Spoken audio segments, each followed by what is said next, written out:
कांदा किंवा कोशिंबीर किंवा रायता याच्यासोबत सर्व करू शकता। थोडीशी कोथिंबीर किंवा पुदिन्याची पानं यांनी डेकोरेट सुद्धा करू शकता।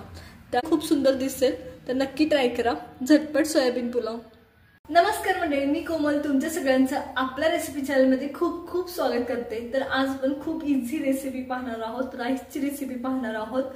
कमी साहित्यात, कमी वेळात, कमी खर्चात हाय प्रोटीन मील पाहणार आहोत। खूप इझिली होतं, पटकन होतं, घरात असलेल्या साहित्यात होतं आणि वेळ सुद्धा फार कमी लागतो। चला तर सुरुवात करूया। तर आज आपण सोया पुलाव बनवणार आहोत। खूप इझी आहे, त्याचप्रमाणे खूप हेल्दी आहे। तुमच्या मुलांना जर एक दिवस राईस द्यायला सांगत असतील स्कूलमध्ये, तर हा उत्तम पर्याय आहे।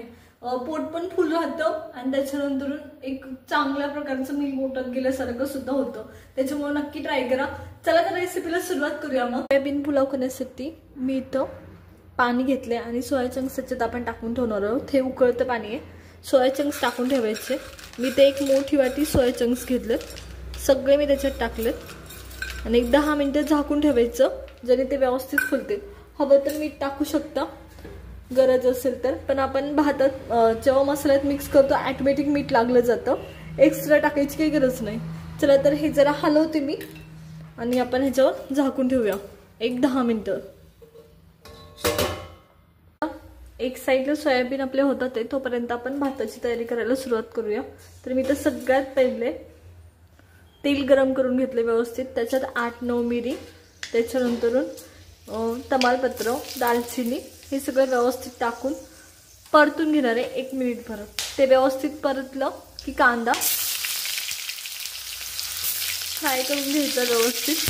हवं तर तुम्ही लसूण आणि अद्रक टाकू शकता। मी ह्या 2 गोष्टी याच्यात नाही टाकणार, गरज नाही वाटत, त्याच्यामुळं तुम्हाला हवं तर नक्की टाकू शकता। कांदा व्यवस्थित परतला आला की आपण एक हिरवी मिरची सुद्धा ऍड करणार आहोत। त्याच्यात हिरवी मिरची ऍड करतो, व्यवस्थित परतून घ्यायची। तर कांदा व्यवस्थित परतलाय, मिरच्या सुद्धा व्यवस्थित परतून झालाय। आता आपण मसाला ऍड करतोय। तर इथं माझ्याकडं लाल तिखट आहे, हळद आहे, गरम मसाला आहे। गरम मसाला पण कमी घेतलाय मी। सगळ्यात जास्त प्रमाण हे धनेपूडचं आहे, मोठे 2 चमचे आहेत। तर हे घ्यायचं, व्यवस्थित परतून घ्यायचं। तेल गॅस बंद करायचा, खूप गरम असेल तर जळून जातात मसाले। आता माझा गॅस बंद आहे, त्यामुळे तुम्हाला मसाल्याचं काहीच रिॲक्शन नाही दिसत आहे, थोडंसं गरम आहे फक्त। तर आता आपण थोडे मसाले परतून घेणार आहोत आणि त्याच्यानंतरून सगळ्या भाज्या टाकून घेणार आहोत। तर भाज्या मी फक्त 2च घेतल्यात इथं, एक बटाटा आणि टमॅटो। आता हे व्यवस्थित परतून घ्यायचं। तर मी ते एक मोठा बटाटा घेतलाय आणि टमॅटो सुद्धा मी अर्धच घेतलंय, खूप जास्त नाही घेतलेलं, कारण आपण ह्याच्यात दही सुद्धा ऍड करणार आहोत। तर हे दोन्ही व्यवस्थित परतून घ्यायचं। तर टमॅटो आणि बटाटा व्यवस्थित परतला गेलाय, त्या टायमाला आपल्याला दही ऍड करायचं। इथं मी अर्धी वाटी दही घेतले, खूप जास्त नाही। तर व्यवस्थित दही सुद्धा मिक्स करून घ्यायचं।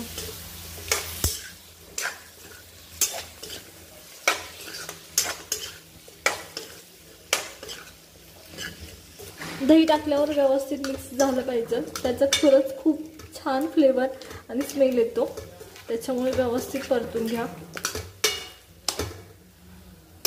मसाले परततात ते तोपर्यंत आपल्याकडे इथं आपले सोया चंक्स आहेत, त्याचं पाणी काढून घ्यायचं सेपरेट पूर्ण आणि ते ह्याच्यात आपल्याला मिक्स करायचे। चला तर मी करून घेते। सोया चंक्स मधलं सगळं पाणी काढून घेतलंय।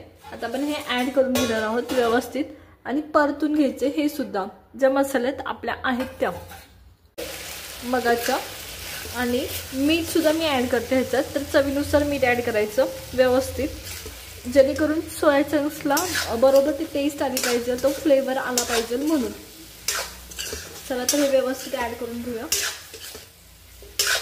या पद्धतीने। सोया चंक्स व्यवस्थित परतलेत, त्या टायमाला आपण काय करणार आहोत, आपले जे तांदूळ आहेत, मी तर 2 वाटी तांदूळ घेतलाय, व्यवस्थित धुतलाय आणि आता आपण तो ऍड करणार आहोत। तर आपण तो ऍड करून घेतोय तांदूळ सुद्धा व्यवस्थित परतून घ्यायचा, जेणेकरून त्याला त्याचा फ्लेवर लागावा। आणि डायरेक्ट पाणी टाकून परत तांदूळ टाकला तरी चालेल, त्याचा सुद्धा खूप छान फ्लेवर येतो, काही अडचण नाही तसं केलं तरी. तर चला, तो टाकल्यानंतर मी व्यवस्थित परतून घेते आणि थोडे माझे चंक्स सुद्धा राहिले होते ते सुद्धा मी ऍड केले. तर चला व्यवस्थित परतून घेऊया. वाव, सुरेख. आताच खूप छान स्मेल भाताचा येतोय. खूप इझी आहे आणि कमी साहित्यात होतो, त्याच्यामुळे नक्की ट्राय करा. तर 1-2 मिनिटं परतले मी आणि आपण आता पाणी ऍड करणार आहोत. तर तुमचं 1 वाटी तांदूळ असेल तर 1.5 वाटी पाणी ऍड केलं पाहिजे. इथं मी जवळजवळ 2 वाटी तांदूळ घेतलाय, तर तुमचं 2.5 वाटी पाणी असलं पाहिजे. तर पाणी हे किती असावं हे सांगणं खरं तर अवघड आहे, कारण तुम्ही तांदूळ कोणता वापरता, कोणत्या ब्रँडचं वापरता, तो नवीन आहे की जुना आहे याच्यावर सगळ्या गोष्टी अवलंबून असतात. पण शक्यतो तुम्ही जर 2 वाटी तांदूळ घेतले तर 2.5 वाटी पाणी तुम्हाला टाकावं लागेल. तर मी पाणी आता व्यवस्थित ऍड करून घेते. या पद्धतीने पाणी ऍड केले आणि व्यवस्थित मिक्स करून घ्यायचं. आता थोडंसं मीठ टाकायचं, ऑलरेडी मीठ टाकलं होतं त्याच्यामुळं. आणि एक व्यवस्थित 5 ते 10 मिनिटं आपल्याला वाफ काढून घ्यायची आहे. तर ह्याला आधी उकळी येऊ द्यायची आणि मग वाफ काढून घ्यायची. त्याच्या आधी नाही, म्हणजे झाकण झाकायचं जेव्हा तुम्हाला उकळी येईल भाताच्या पाण्याला तेव्हा. तर हे मी थोडंसं मीठ ऍड केलंय, खूप जास्त नाही, कारण मगाशी पण केलं होतं आपण. तर आता एक छानशी आता उकळी येऊ द्या आणि झाकूया. व्यवस्थित उकळी आली आहे. आता एक वाफ काढून व्यवस्थित घ्यायची, जेणेकरून भात व्यवस्थित शिजू द्यायचा. 15 मिनिटं लागतात भात शिजायला. तर चला झाकण ठेवूया 15 मिनिटांसाठी आणि वाट पाहूया भात शिजायची. गॅस लो मीडियम फ्लेमवर करायचा, शक्य तेवढा बारीक. चला तर मग आता शिजून घेऊया. जवळ 15 मिनिटं झाली आहेत आपण भात शिजायला ठेवून. आता पाहूया की आपलं सोया पुलाव कसं झालंय. काढायचं, हे पहा. मी आधी जेवढं पाणी टाकलं तेवढंच होतं, कारण जर मध्ये पाणी टाकलं तर टेस्ट चेंज होते, म्हणून मी पाणी कोणतं ऍड केलं नाही. त्याच्यानंतरून गॅस मीडियम गॅस होतं माझा, खूप बारीक शक्य तेवढा. आता आपला पुलाव व्यवस्थित झालाय. थोडीशी कोथिंबीर टाकायची आणि शिजायच्या आधी पण तुम्ही टाकू शकता कोथिंबीर आणि पुदिना दोन्ही सुद्धा. तर पहा किती सुरेख झालाय आपला पुलाव. आता आपण ह्याला सर्व करणार आहोत. चला तर आधी हलवून घेऊया व्यवस्थित आणि सर्व करूया. तर पहा किती मोकळा झालाय. मी इथं जिरा राईस तांदूळ वापरलं होतं, कोलम तांदूळ वापरलं होतं. तुम्हाला हवा तो तांदूळ तुम्ही वापरू शकता, काही हरकत नाही. तर पहा किती सुरेख झालाय. चला तर आता सर्व करूया. आता आपण सर्व करणार आहोत आपला सोयाबीन पुलाव. तर या पद्धतीने हे पहा मोकळा मोकळा झालाय, बिलकुल असं चिकट नाही झालेला, पूर्ण खूप मोकळा झालाय. हे पहा.